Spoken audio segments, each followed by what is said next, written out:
The wolf in our culture is a very important symbol for family.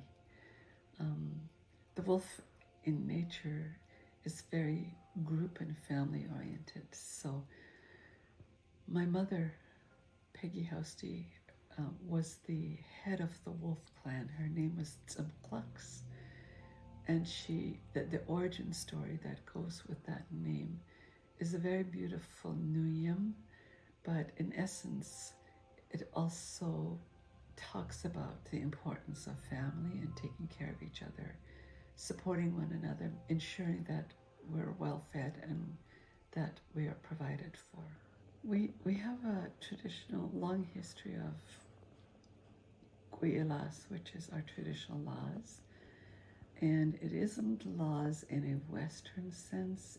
There are laws that are very practical that were put into place to create social kind of fabric around expectations, wellness, health. And so I was born in 1944, and in those early years, the Guilas were still in place for the most part. But keep in mind that our culture was banned for 66 years, so we had kind of a modified form of it. But our laws were based on values, and the values really were about expected behaviors. For example, one of our laws was do not steal and respect others and respect your parents. Don't gossip. And all, very practical kind of fundamental laws. We also had curfews, so young people and children had to be off the street by dark time, and adults had to be off the street by 11. And we had tikla, our law enforcement officers, who would be monitoring to make sure that no one was out and around. When alcohol was introduced, there was a law that we couldn't drink in public place, so there was never any of that problem.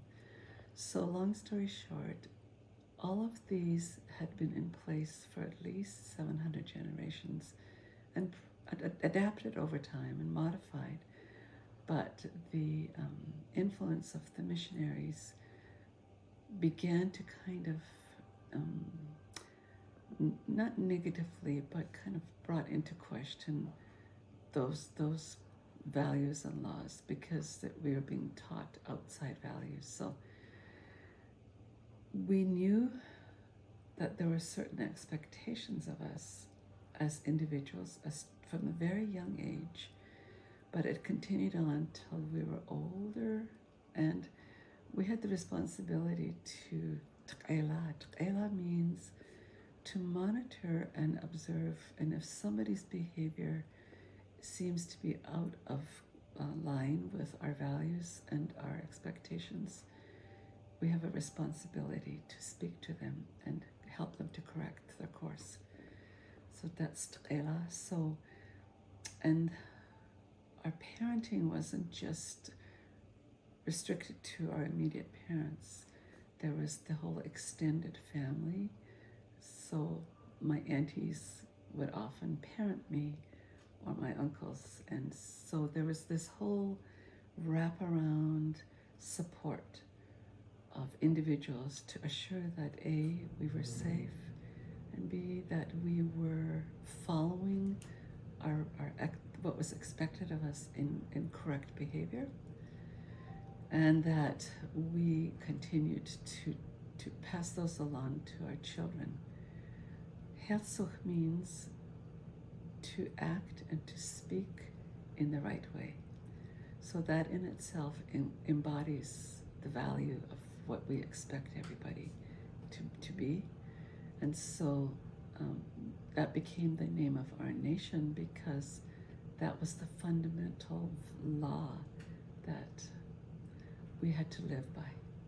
I believe that those fundamental values still need to be taught, and that tribal council, the leadership, including the Manuyaks Women's Council and the hereditary leaders, together with service providers, I can create a framework of ensuring that those expectations were in place and that they become the compass, if you will, of expected behavior. Part of our cultural practices also includes the practice of doing what we call tuhwa, our washing ceremony, so that if somebody is not behaving in our Hetsuk way, that the family has a responsibility to address this in a public forum. And there are some practices that we could look at in terms of monitoring positive and expected behavior. I think that one of the things that we can do is develop a wraparound service, which basically was this is what we did. If somebody was in trouble, we called together the extended family together with people who could support. In this case, it would be like the doctor, the RCMP, counselors, teachers, etc. That model has been really tried and true historically, but it's also been true with other nations who've used this model of wraparound services and in dealing with young offenders and families at risk.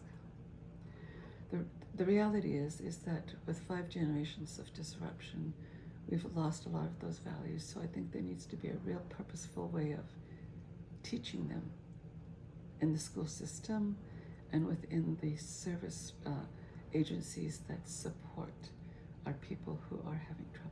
Substance misuse impacts everybody in our community, both the folks suffering and their loved ones. We've suffered great community losses due to addictions. By starting these hard conversations and creating space for recovery, we are practicing a harm reduction approach with compassion, respect, and kindness. Our people have used our Healthsick values, our Gwilas, and our ancestral traditions and Healthsick practices to support one another for thousands of years. It takes a village, a collective effort to create space for recovery and healing.